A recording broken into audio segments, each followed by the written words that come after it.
আইসিসির চেয়ে বড় কেউ নয়, বাংলাদেশ ও পাকিস্তান প্রসঙ্গে এমন কথাই বলেছেন আইসিসি চেয়ারম্যান জয় শাহ।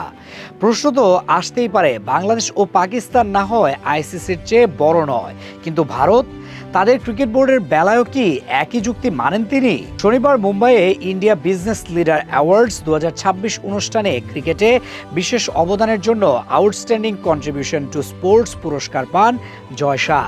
সেখানে তিনি সাম্প্রতিক বিশ্বকাপ আয়োজনের অভিজ্ঞতা ও চ্যালেঞ্জের কথা তুলে ধরেন।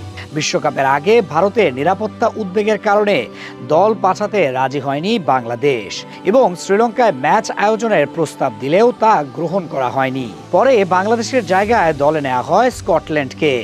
এ ঘটনায় আপত্তি জানিয়ে ভারতের বিপক্ষে ম্যাচ না খেলার ঘোষণা দেয় পাকিস্তানও। তবে লাহোরে বৈঠকের পর শেষ পর্যন্ত নিজেদের সিদ্ধান্ত পরিবর্তন করে তারা।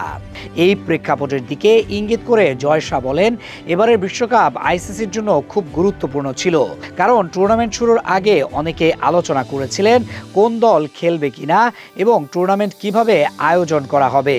আইসিসির অবস্থান স্পষ্ট করতে গিয়ে তিনি আরও বলেন, আইসিসির চেয়ারম্যান হিসেবে বলতে পারি, কোনো দলই সংস্থার চেয়ে বড় নয়। কোনো একটি একক দল সংস্থা তৈরি করে না, সংস্থা হলো সকল দলের সমন্বয়। ঘুরে ফিরে একটা প্রশ্ন এখন চলে আসতেই পারে, তিনি বলেছেন বাংলাদেশ ও পাকিস্তান আইসিসি থেকে বড় নয়। এখন প্রশ্ন হচ্ছে, ভারতের বেলায় কি যুক্তি তার? মুস্তাফিজকে বাদ দেওয়া হয় নিরাপত্তা ইস্যু দেখিয়ে।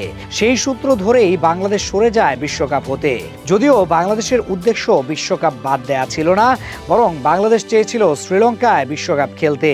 তবুও বাংলাদেশকে বাদ দিয়ে স্কটল্যান্ডকে নেওয়া হয়। আর এখন যুক্তি দিচ্ছেন কোনো দেশ আইসিসি হতে বড় নয়। তবে এই যুক্তি কোথায় ছিল 2023 সালের এশিয়া কাপ ও 2025 সালের চ্যাম্পিয়ন্স ট্রফির বেলায়?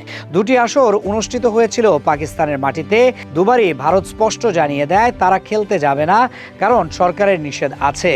প্রথমে এশিয়া কাপ না খেললেও কথা ছিল অনেকটা এরকম, পাকিস্তান ওয়ানডে বিশ্বকাপ খেলতে ভারতে যাবে, এরপর পাকিস্তানে যাবে ইন্ডিয়া চ্যাম্পিয়ন্স ট্রফি খেলার জন্য।